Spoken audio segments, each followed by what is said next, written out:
Hello everyone, my name is Amit Chaudhary. I'm a senior support engineer at Even Solutions.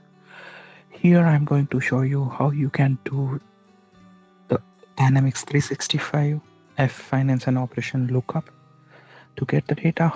For example, this is my mapping. I'm looking for a column like to get the account number, like the invoice account number, and I want to get that account number from the FNO.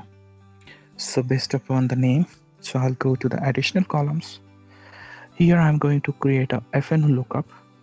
So I'll click on the add additional columns and say get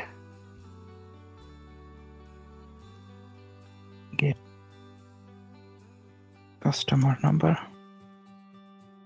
I'll choose the type as FNO, finance and operation lookup.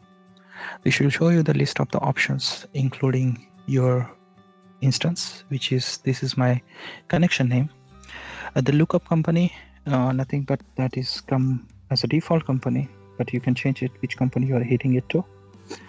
All company is a checkbox. If you want to get the data from all of the company, you want to check it across the board. Runtime company is nothing but the company that I choose it under the target. And I choose, like, if I'm using a custom script to define the company, best option to use this runtime company, so it will automatically recognize which company you want to hit the data. So, and then I'll choose my endpoint, the service, if I want to get the data. For example, account or customers. So for me, if I want to get the customers, I'll get my endpoint to be selected here. Late bound lookup is nothing but, if you check this checkbox, the lookup will be performed after all other processing is completed. So that is calling like after you hit it and then you want to execute and assign it to as a lookup to the script. At that time you can use these options. That one.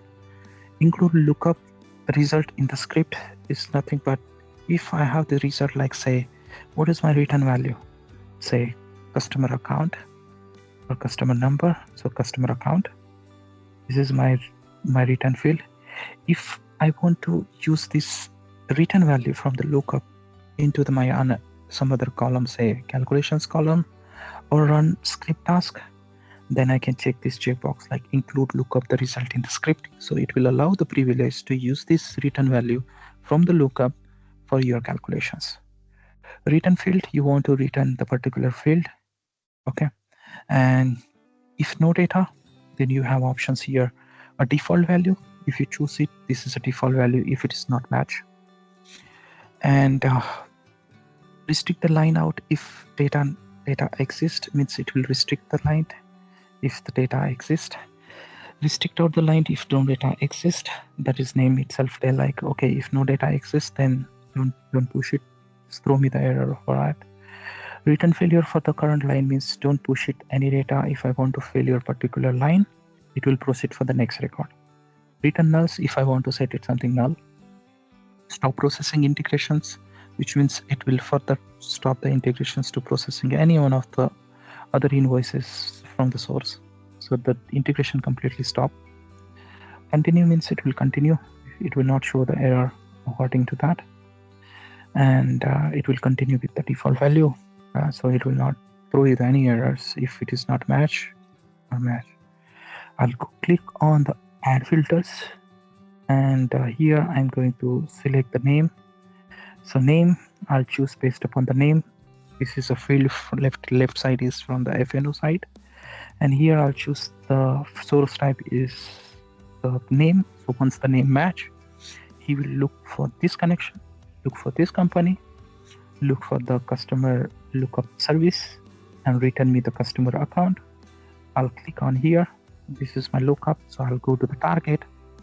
I'll choose it here as my FNO lookup, and I'll choose the column as this column. I'll save my integrations.